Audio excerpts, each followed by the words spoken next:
O livro de Gênesis é o primeiro livro da Bíblia e a sua história se divide em duas partes principais. Os capítulos de 1 a 11 contam a história de Deus e do mundo inteiro. Depois temos os capítulos de 12 a 50 que realçam a história entre Deus e apenas um homem, Abraão, e a sua família. Essas duas partes estão conectadas por uma história que começa no capítulo 12. Esse esboço nos dá uma ideia de como entender a mensagem do livro como um todo e como ela apresenta a história da Bíblia inteira. O livro começa com Deus tomando a desordem e a escuridão descritas na segunda frase da Bíblia. E disso Deus traz a ordem, a beleza e a bondade. Ele cria um mundo onde a vida pode florescer. Deus faz essas criaturas chamadas humanos, ou Adam em hebraico. Ele cria os humanos à sua imagem, que está relacionado com o seu papel e o propósito deles no mundo de Deus. Os humanos são criados para refletirem o caráter de Deus no mundo. Eles são nomeados como representantes de Deus para governar o seu mundo em seu nome, o que, nesse contexto, significa aproveitar todo o seu potencial, cuidar dele e torná-lo num lugar onde ainda mais vida possa florescer. Deus abençoa os humanos. Essa é uma palavra-chave nesse livro. Deus lhes dá um jardim, um lugar onde podem começar a construir esse novo mundo. A parte importante é que os humanos têm uma escolha sobre como vão construir esse mundo, representada pela árvore do conhecimento do bem e do mal. Até agora, Deus forneceu e definiu aquilo que é bom e o que não é.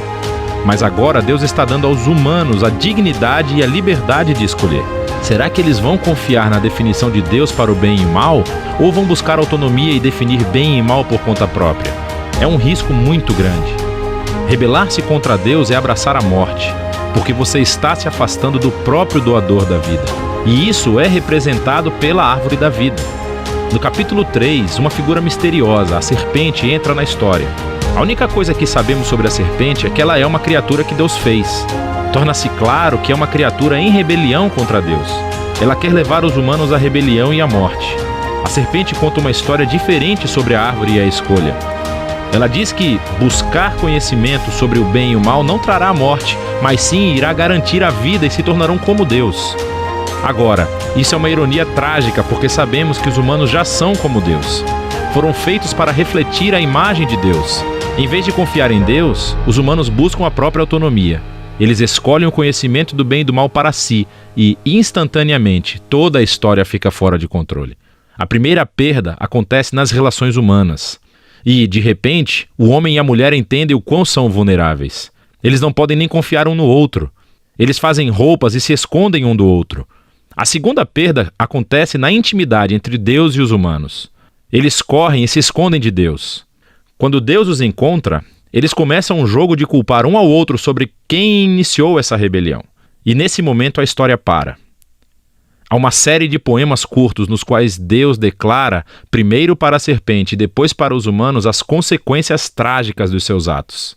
Deus primeiro diz à serpente que, apesar da sua vitória aparente, ela está destinada à derrota e a comer poeira. Deus promete que um dia uma semente, ou seja, um descendente, virá da mulher e dará um golpe letal na cabeça da serpente.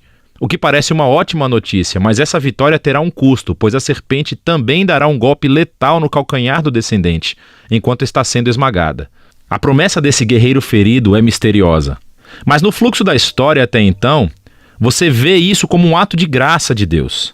Os humanos acabaram de se rebelar. E o que Deus faz? Ele promete resgatá-los.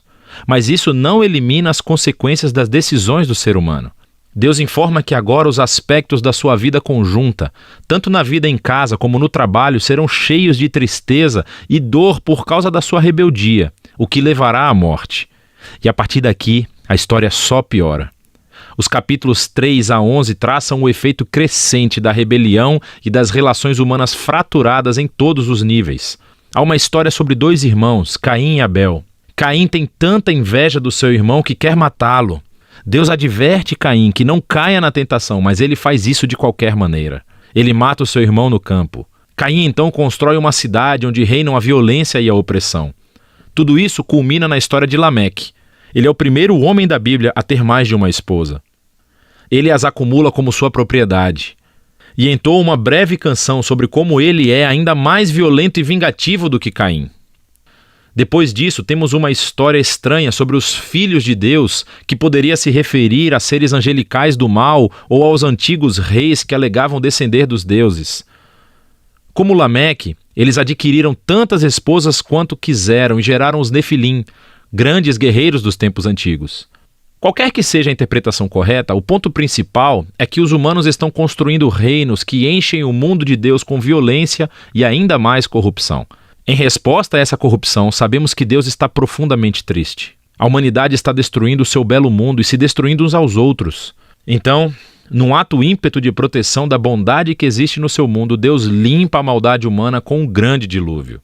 Mas existe um humano inocente a quem ele protege, Noé, e toda a sua família. Ele nomeia Noé como um novo Adão.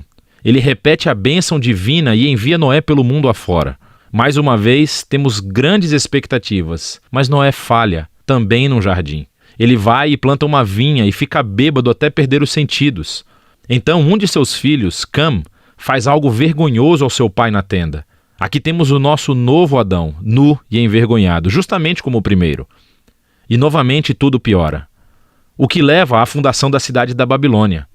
As pessoas da antiga Mesopotâmia se reúnem em torno de uma nova tecnologia, o tijolo. Elas podem construir cidades e torres mais altas, bem mais rápido do que qualquer outro povo. Eles querem construir um novo tipo de torre que chegue até os deuses para tornar os seus nomes famosos. É uma imagem da rebelião e arrogância humana. É a rebelião do jardim, dessa vez amplificada. Deus humilha o seu orgulho e os dispersa. Essas são histórias diversas, mas você pode ver que todas exploram o mesmo princípio básico. Deus continua dando aos humanos a chance de fazer a coisa certa com o seu mundo, e os humanos continuam a destruí-lo. Essas histórias afirmam que nós vivemos num mundo bom, que tornamos mal, e escolhemos definir o bem e o mal por conta própria. Todos nós contribuímos para esse mundo de relacionamentos rompidos, levado ao conflito e à violência e, finalmente, à morte. Mas há esperança. Deus prometeu que um dia um descendente viria, o guerreiro ferido, que derrotará a raiz do mal.